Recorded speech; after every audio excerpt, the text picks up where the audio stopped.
Ողջույն, այս կարճ տեսանյութում կխոսենք միասնական քննության թեստի գնահատման մոդելից, թե ինչպես ճիշտ հաշվարկել ստացված գնահատականը, որովհետև երեկ տեղի ունեցած քննությունից հետո շատ հնչեցին հարցեր, թե ինչպես ճիշտ հաշվարկել թեստից ստացված գնահատականը։ Դրա մասին մանրամասն կարող եք կարդալ հետևյալ հոդվածում, ես հիմա կարճ մեկնաբանեմ մի քանի կարևոր նյուանսներ, հասկանալի է։ Մասնավորապես, թե ինչպես ճիշտ հաշվարկել գնահատականը պնդումների փնջի առաջադրանքների համար։ Տեսեք, մենք գիտենք, որ թեստը բաղկացած է 19 առաջադրանքից և թեստի ընդհանուր միավորը 80 է, այսինքն եթե բոլոր առաջադրանքներին ճիշտ պատասխանենք, մենք առավելագույնը կստանանք 80 միավոր։ Յուրաքանչյուր ճիշտ պատասխանի դիմաց տրվում է 1 միավոր։ Խոսքը հիմնականում գնում է ընտրովի պատասխանով առաջադրանքների և կարճ պատասխանով առաջադրանքների համար, ինչ նկատի ունեմ ասել հիմնականում, որովհետև հիմա կասեք, բա 19 առաջադրանք յուրաքանչյուրը մի միավոր ոնց է անում 80, քանի որ պնդումների փնջի յուրաքանչյուր առաջադրանք բաղկացած է 6 պնդումից, ստացվում է, որ յուրաքանչյուր այդպիսի առաջադրանք առավելագույնը գնահատվում է 6 միավոր։ Ընտրովի պատասխանով առաջադրանքները, դրանք այն առաջադրանքներն են, որ տրված է ինչ-որ հարցադրում կամ ուղղակի առաջադրանք և տրված են պատասխանի 4 տարբերակներ և ճիշտ է միայն մեկը, մենք պետք է ուղղակի X նշանով ցույց տանք, թե որ պատասխանն է ճիշտ, այսինքն նշենք ճիշտ պատասխանի վանդակը X նշանով։ Դրանք ընտրովի պատասխանով առաջադրանքն են, այսինքն երբ որ առաջադրված են մեզ տարբերակներ պատասխանների, մենք ընտրում ենք որն է ճիշտը։ Կարճ պատասխանով առաջադրանքները, դրանք այն առաջադրանքներն են, որոնց պատասխանները մենք ձեռքով ենք լրացնում։ Օրինակ, B մակարդակի տեքստային խնդիր, ենթադրենք ավազանների, ծորակների, այդ տիպի խնդիր է, դրանց մասին խնդիր է, ու այդպիսի առաջադրանքները ընդհանրապես ոնց են տրված հիմնականում, տեքստ և տակը իր 4 հարցադրումները, չէ՞։ Չնայած լինում է, որ խոսքը հենց կարճ պատասխանով առաջադրանքների մասին է, որոնք երկրորդ գլխում են հանդիպում, որ 4 տարբեր հարցեր են, օրինակ ֆունկցիաների մեջ հանդիպում է, ասում է գտիր այս ֆունկցիայի որոշման տիրույթը, գտիր մեկ այլ ուրիշ բանի սա, այդպես 4 տարբեր հարցեր, բայց հիմնականում դրանց ասենք առաջադրանքներ, որոնք ունեն իրենց 4 ենթաառաջադրանքները։ Դե եթե յուրաքանչյուրին ճիշտ պատասխանենք ու ստանանք յուրաքանչյուր դիմաց 1 միավոր, կստացվի, որ ամբողջական մենք կստանանք 4 անգամ 1, այսինքն 4 միավոր, չէ՞։ Հենց օրինակ այդ տեքստային խնդրի դեպքում, եթե մենք նրա 4 հարցադրումներին ճիշտ պատասխանենք, յուրաքանչյուրի դիմաց կստանանք 1 միավոր, ընդհանուր կստանանք 4 միավոր։ Եվ հիմա արդեն պնդումների փունջը, առաջադրանք, որը ունի իր 6 պնդումներ, այսպես ասած հարցադրումներ, չնայած հարցադրումներ չեն, հիմնական հենց պնդումներ են, և պետք է պատասխանենք ճիշտ է, սխալ է, թե չգիտեմ, չգիտեմ ընդհանրապես խորհուրդ չեմ տալի պատասխանել, ես որովհետև եթե խնդիրը լուծել գիտենք իմաստը որն է դա պատասխանելու, բայց ով որ չգիտի, երևի թե ավելի լավ է պատասխանի չգիտեմ, ինչու, մի փոքր անց կհասկանանք։ Հիմա պնդումների փնջերին առավելագույնը տրամադրվում է 6 միավոր, այսինքն յուրաքանչյուր այսպես ասած հարցադրմանը, որը պնդում է ճիշտ պատասխանելու դեպքում տրամադրվում է 1 միավոր, բայց այստեղ խնդիրը նրանում է, որ եթե մենք սխալ պատասխանենք որևէ հարցադրման, ոչ թե ուղղակի կտրամադրվի 0 միավոր, այսպես ասած, այսինքն չի տրամադրվի միավոր ու օրինակ 5-ին ճիշտ ենք պատասխանել 6-ից կտրամադրվի 5 միավոր, այլ կտրամադրվի 4 միավոր, կոնկրետ 5-ի դեպքում, ինչու, որովհետև պարզվում է, որ սխալ պատասխանելու դեպքում ոչ թե ուղղակի միավոր չի տրվում, այլ հանվում է 1 միավոր, յուրաքանչյուր սխալ պատասխանված պնդման դիմաց պնդումների փնջում մեզնից, մեր հավաքած միավորներից այդ առաջադրանքի համար, հանրագումարային ինչ որ հավաքել ենք, հանվելու է սխալ պատասխանված պնդման դիմաց 1 միավոր։ Օրինակ 5-ին ճիշտ ենք պատասխանել,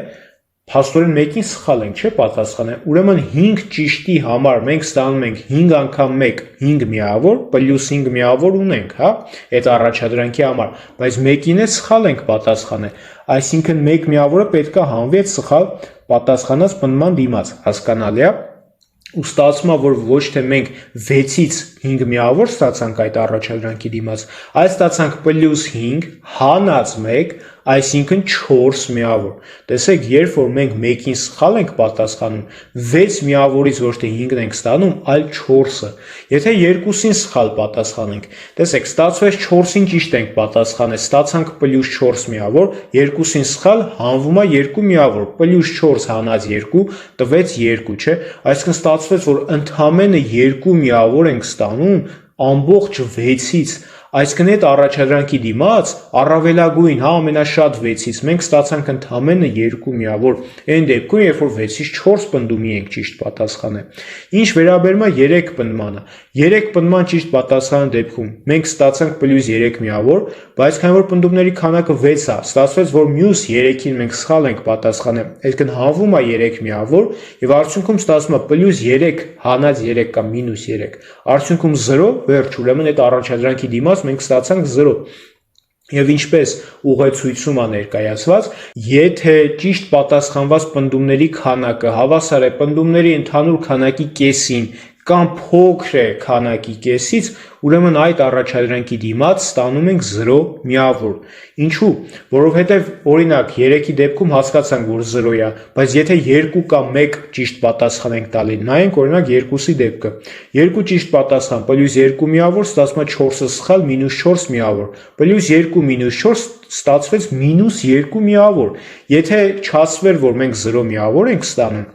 առաջադրանքի համար, այսինքն առաջադրանքը գնահատվում է այդ դեպքում 0 միավոր, կստացվեր, որ ինչ որ առաջադրանքի համար, հա, պնդումների փնջից մենք կարող ենք ստանալ նաև բացասական միավոր, որպեսզի բացառեն, դա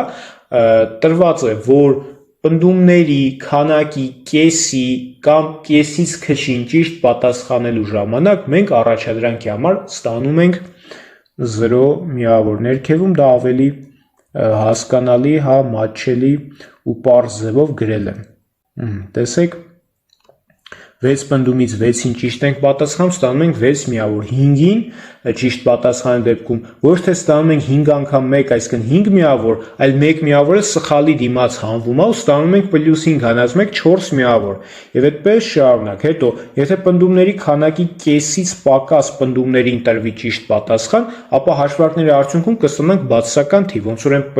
+2 հանած 4-ի դեպքում, որ ստացանք -2, որպեսզի այդ բացասական միավորը չտան, դրա համար ընդունված է, որ տալիս են էլի 0 միավոր։ Այսինքն եզրակացնում ենք, որ 3 կամ պակաս պնդման ճիշտ պատասխանի դեպքում 6-ից այդ առաջադրանքի դիմաց մենք ստանում ենք 0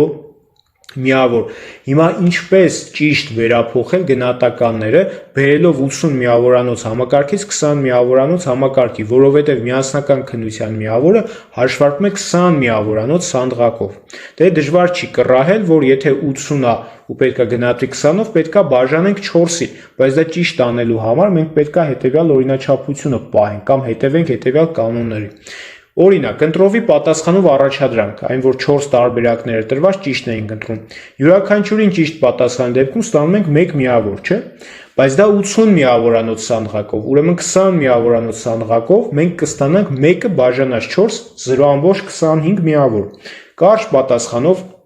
առաջադրանքի դեպքում, երբ որ ուներ այսպես ասած են 4 հարցադրումները, յուրաքանչյուրին ճիշտ պատասխանի դեպքում մենք ստանում ենք 1 միավոր, 20 միավորանոց սանդղակով, 1-ը բաժանում ենք 4-ի, ստանում ենք 0.25 միավոր։ Այսինքն օրինակ B մակարդակի տեքստային խնդիրը, որը ունի իր 4 հարցադրումները, եթե յուրաքանչյուրին ճիշտ ենք պատասխանում, ընդհանուր առաջադրանքի համար մենք ստանում ենք առավելագույն 4 անգամ 1, այսինքն 4 միավորը, բայց 20 բալանոց սանդղակով ստանում ենք 1 միավորը։ Այսինքն յուրաքանչյուր հարցադրմանը ճիշտ պատասխանի դեպքում մենք ստանում ենք 0.25 միավոր, ու 4-ից 0.25-ը տվեց 1 միավոր։ Ամենայն դեպս դուք կենտրոնացեք 0.25-ների վրա, հա, որ այն մեկերը ուրիշ մեկերի հետ չշփոթեք։ Հիմա պնդումների փնջի մասին։ Եթե 6-ից 6-ին էլ ճիշտ ենք պատասխանում, ստանում ենք առավելագույն 6 միավորը, քանի որ յուրաքանչյուր ճիշտ պնդման դիմաց տրվում 1 միավոր։ Իսկ 6 միավորը արդեն 20 միավորանոց համակարգում կստացվի 6 բաժանած 4 1.5 միավոր։ Հասկանալի է։ Այսինքն այդ 20 միավորի մեջ մեր քննական թեստի գնահատականի մեջ, հա, 1.5-ը ինչ որ պնդման առավելագույն գնահատականն է, որը կարող ենք ստանալ։ Եթե 6-ից 5-ին ենք ճիշտ պատասխանում, հասկացանք, որ արդեն 6-ից 4 միավոր ենք ստանում, իսկ 4-ը արդեն եթե բերենք 20 միավորանոց սանդղակի, կստացվի, որ 1 միավոր է, չէ, բաժանում ենք 4-ի։ Եթե ճիշտ ենք պատասխանում 6-ից 4 պնդման, ստանում ենք 2 միավոր, դա 80 միավորանց համակարգում է, 20 միավորանոցով կստացվի 2-ը բաժան 4 0.5 միավոր, տեսեք ինչ խայտառակություն է, չէ, երբ որ ամբողջական 1.5 միավոր է 20 միավորանոց համակարգում 6 պնդման ճիշտ պատասխանը դիմաց տրված գնահատականը, բայց դուք 6-ից 4-ին ճիշտ եք պատասխան, ստանում եք ընդամենը 0.5 1/3 մասը, հասկանում եք ոնց է կոտրվում գնահատականը։ Եվ վերջապես, եթե 6 պնդումից 3-ին կամ 3-ից պակասին ենք ճիշտ պատասխանել, ստանում ենք 0 միավոր, վերջ։ Սա էլ ուրեմն կարճ մեկնաբանություն իմ կողմից, թե ինչպես է գնահատվում մաթեմատիկա առարկայից միասնական քննական թեստը։ Կարծում եմ հիմա պարզ դարձավ, թե ինչպես ճիշտ հաշվարկել է գնահատականը, ու այդ խնդիրներ չի առաջանա այդ 0.25-ների, 1.5-երի եւ այլնի միջև։ Բայց մարդիկ եկա, որ ամենավտանգավորն է, որ պնդումների փնջում այդ սխալների դիմաց մոռանում են հանել, հա, միավորները ու հետո նոր բերել արդեն 20 միավորանոց համակարգի սանդղակի ու լրիվ ուրիշ թվեր են ստանում։ Ու ասենք քննական թեստը իրանք գնահատում են, որ 18 քանիս է, հետո ավելի ցածր է գալի, որտեղ մոռացել էին, այն հանեին սխալների դիմաց։ Մարդեկա ընդհակառակը, իրենք ընդհակառակը մի բան էլ ավելի ցածր գնահատական են հաշվում, հասկանալ, հենց այդ պնդումների փունջը սխալ գնահատելու պատճառով։ Բայց արդյունքում ավելի բարձր գնահատական է գալի, ասում են, հա, այնտեղ երևի են 0.25-ը մի հատ սխալ հաշվեց, այսինքն շեշտը դնում են նրա վրա, որ հաշվարկի արդյունքում մոռացել են մի բան գումարեն կամ բան, չէ, արի ուտես, որ սխալ են հաշվարկի ընդհանրապես առաջադրանքի գնահատականը, որտեղ մեթոդոլոգիան սխալ են կիրառել, հասկանալի է։ Եվ լրացուցիչ ասեմ, որ 3 տեղի ունեցած թեստի վրա հայաց գցելով միանգամից պարզ դարձավ, որ բավականին հեշտ թեստ է, որտեղ ընտրված էին բավականին հեշտ պարզ առաջադրանքներ, քիչ ժամանակատար, վերջի առաջադրանքը բավականին պարզ առաջադրանք էր եւ ընդհանրապես A մակարդակում էլ թե ֆունկցիան, թե երկրաչափության առաջադրանքը բավականին պարզ էին, շատ նման էր նախորդ, եթե չեմ սխալվում, տարվա էլի հունիս ամսվա քննական թեստին, եթե չեմ սխալվում, նախորդ տարվա հունիսն էր, որովհետև փետրվարին այս տարվա տեղի ունեցած թեստը բավականին լավն էր, կարևոր առաջադրանքներ պարունակում ու շատ ուրախալի էր այն հանգամանքը, որ առաջադրանքներ կա, որ փոփոխված է, օրինակ այն Խորանարդ Աշյանի արմատ x-ի փոխարեն տրված էր fx հավասար է Խորանարդ Աշյանի արմատ -x, այսինքն ինչ չի, թե նա անգիր անելով կարային նույն ձև, չնայած մի տարբերակը ոնց որ թե հենց այդպես էր, չէ, ինչն է վատ, որ մի տարբերակը թողում են նույնը, մյուս տարբերակն են փոխում ու անարդար է այն շրջանավարտների դիմորդների համար, ում ընկնում է օրինակ երկրորդ տարբերակն ու չորրորդ տարբերակ, որտեղ առաջինն ու երրորդը նույնն է, առաջինը,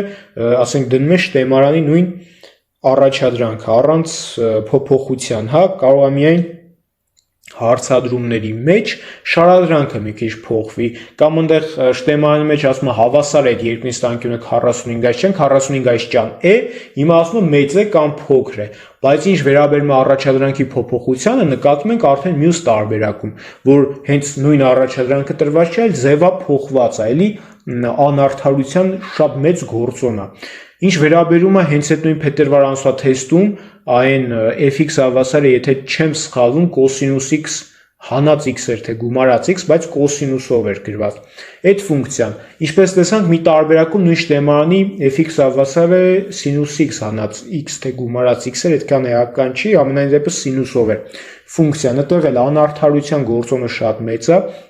որտեվ եթե ինչ-որ տարբերակի համար ուզում եք փոփոխություն անել, նրա համար է փոփոխություն արեք։ Եթե նրա համար ֆունկցիան եք փոխել, նրա համար գոնե նշանների մեջ տարբերություն դրեք, հասկանալի է։ Պետք է դա արվի, թե չէ անարդար է, մի թեստը նույն առաջադրանքն անգամ հարցադրումներ ունի ձևափոխությունները, մյուս տարբերակի համար առաջադրանքը ձևափոխված է։ Ընդհանրապես թվային ձևափոխություն չի, ինչ-որ տառային ձևափոխություն չի, ինչ է նշանակում սինուս x-ի փոխարեն գրել կոսինուս x, ասել տառային ձևափոխություն, դա ֆունկցիոնալ ձևափոխություն է։ Ճիշտ է, եթե խնդիրը լուծել գիտեք, ոչ մի բան չի փոխվում խնդրի լուծման մեթոդոլոգիայի մեջ, նույն եղանակով, ոնց որ ես օրինակ բացատրել եմ, մենք դրանց գրաֆիկները կառուցում ենք, հարցերին շատ արագ պատասխանում ենք։ Գրաֆիկ կառուցել շատ պարզ էր, հա։ Եթե մեկ անգամ կառուցում ենք, հասկանում ենք ոնց են կառուցում ցանկացած կլինի սինուս, թե կոսինուս, թե կլինի պլյուս x, թե մինուս x, հա, ընդհանրապես դեր չի խաղում, միայն ուղղակի այնտեղ ածանցիալն է մի քիչ ձևափոխվում, կրիտիկական կետերն են փոխվում, հա, գրաֆիկն է մի քիչ ձևափոխվում, բայց ամեն ինչ նույնն է, հասկանում եք, եղանակը, լուծման նույնն է։ Այդ առումով արդարացի է փոխել առաջադրանքը, որտեղ եթե կարողանում է մարդը լուծել այս առաջադրանքը, պետք է լուծի նաև կարողանա լուծել նաև սա, հա, բայց արդար չի, երբ որ մի տարբերակը նույնն է, մյուս տարբերակի համար արդեն առաջադրանքը այնպես է ձևափոխած, որ ֆունկցիոնալ ձևափոխություն կա, հա, դա անարդար է։ Մենք անգիրարած պատասխան չենք ուզում լրացնել քննության ժամանակ, այլ ուզում ենք խնդիրը տեսնել, լուծել կարողանում է դիմորդը, թե չէ, թե անգիրար է պատասխան։ Պետք է դա ստուգվի, չէ։ Եթե դատարկ գլուխ է, միայն մեջը պատասխաններ է լցրած, ում է պետք այդ գլուխը, հասկանում եք, դա պետք է ստուգվի, չէ։ Ուրեմն պետքա ձևափոխություններ կատարվեն առաջադրանքներում, իսկ ամենալավ ձևափոխությունը նաև հարցադրումների մեջ փոփոխություն անելն է, նույն հարցը չդնեն, օրինակ երկու հարցը փոխեն, եթե այդ ֆունկցիան հետազոտել գիտեք, երկու հարցին կկարողանա հանգիստ փոփոխված հարցին պատասխանել, հա, չեմ ասում շատ եսի միշտ դժվար բան դնել, որ էական տարբերություն տա, բայց կարելի է ուղղակի հարցերն է ձևափոխել, մի քիչ հասկանալի է, բայց ինչ է ստացվում, ասում են լավ, տառային ու թվային ձևափոխությունները արդեն թույլատրելի կլինեն, ու արդյունքում լինում է թեստ, որ մեջը ֆունկցիոնալ ձևափոխություն է, մի տարի այդպես է, մի տարի չկա, մի տարվա մյուս տարբերակում այդ ֆունկցիոնալ ձևափոխությունը, այսինքն շատ վատ բաներ է տեղի ունեն, անարդար երևույթներ։ Արդարացին կլինի հետևյալը, որ թե փոխվի թեստի առաջադրանքի մեջ տեքստը կամ օրինակ ձևակերպումը, հա, թվերը խնդրի մեջ եւ նաեւ հարցադրումների իհարկե թվերը եւ նաեւ հարցադրումների որոշ տեսակներ, այսինքն օրինակ այնտեղ շատ բաներ կա, պարզ բան է լինում, օրինակ այդ ամենապարզ տեղը բերել ավելի մի քիչ հետաքրքիր հարց տեղադրել, չէ՞, այնտեղ հիմնական լինում է առաջադրանք կա, որ համ կողմնային մակերութը, համ ծավալը, եկեք դրանցից մեկը դրեք օրինակ դրա մեջ, իսկ մյուսի փոխարեն ավելի հետաքրքիր հարց դրեք, տարբերակների մեջ այդպիսի ռադիկալ, հա, տարբերություն մի դրեք, որ մի տարբերակը նույն թեմանի առաջադրանքն անգիր անելով կարող որոշ հարցերի միանգամից ճիշտ պատասխանը, այդ պատասխանները գրի, մանավանդ որ գրավոր աշխատանքը չի ստուգվում, իսկ մյուս տարբերակը լրացնողը պետք է անպայման 0-ից լուծի, այլ երկուսում այդ փոփոխությունը կատարեք, հասկանալի, հիմա այդ fx հավասարը ենթադրենք շտեմանում սինուս x հանած x-ն են թողել, չէ, այդ կրճատումներից հետո, հինչ թեմաներից հետո, հիմա դնում եք քննությանը, դրեք սինուս x պլյուս x-ով մի տարբերակը, մյուսում էլ դրեք օրինակ սինուսի դիմաց մինուսը դրեք, մինուս սինուս x, այնտեղ օրինակ մինուս x, հա, տենց մի բան դրեք։ Եթե ֆունկցիոնալ ձևափոխություն եք անում, լավ դրեցիք սինուսի տեղը կոսինուս, էլի նշաններն է փոփոխեք, որ հավասարա զոր փոփոխությունները լինի երկու տարբերակների համար էլ, հա, ոչ թե մեկում ֆունկցիոնալ փոփոխություն արեք, մյուսում ոչ։ Դրանից խնդրի լուծումը կարող է մի քիչ բարդանա, մի քիչ վատանա, մի բանաձև օրինակ ածանցիալի սխալ կիրառվի կամ չգիտեմ ինչ, սխալ գնա, կամ ընդհանրապես երբ որ արդեն հոգեբանություն է դառը, հա, գնում են նստում են այդ քննասենյակում ու ասում են Աստված ջան, ինչ կլինի, միայն թե ընկնի առաջին տարբերակը կամ այն տարբերակը, որ նույն թեմանն է ձևափոխված չի, բայց դե բոլորին հող բաժին չի հասնելու, մի մասին նա է բաժին հասնելու, մի մասին նա է բաժին հասնելու, ու ում որ ընկնում է երկրորդ տարբերակ, միանգամից տենում է երկրորդ արդեն ահա որ վատ է տրամադրվում, պանիկա է սկսում, ասում են փոխել են, բացում է արագ թեստի առաջադրանքները, առաջատալի գնում են վերջի առաջադրանքները ամենակարևոր, տեսնում է փոփոխված է վերջ, պանիկա է սկսում մոտը, ասում են այն մյուսների մոտ փոփոխվածը չի, նրանք բարձր կստանան, իսկ ես ամենայն հավանականությամբ նրանցից ավելի ցածր կստանամ ու դա կազդի ընդունելության վրա, թե որ բաժին կընդունեմ, սեղչով կընդունեմ, թե չէ, դա շատ վատ է, այնպես որ թեստ կազմելուց պետք է չզլանալ, նորմալ թեստ կազմել, հա, տարբերակներն է, փոխում եք, փոխեք, կամ տարբերակներում, որ 4 տարբերակ է դրված, դրա իմաստը որն է, միևնույն է բոլորն է գիտեն, որ առաջինն ու երրորդն են, ասենք իրար նման լինում, երկրորդն ու չորրորդն են իրար նման լինում, կամ նույնիսկ եթե դուք դա էլ փոխեք, իմաստը որն է 4 տարբերակ, որ երկու բան կրկնվում է, այդ 4 տարբերակ եք դնում, 4 հատ թեստ կազմեք, դա ի՞նչ ձևականություն է։ Լավ, կարծում եմ կարելի է հիմա ավարտել այս տեսանյութը,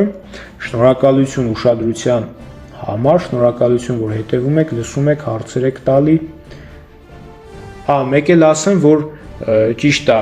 հիմնական էջում էլ է տեղադրվել այս տեսանյութը, դե YouTube-ում էլ կա, ինձ քննության օրը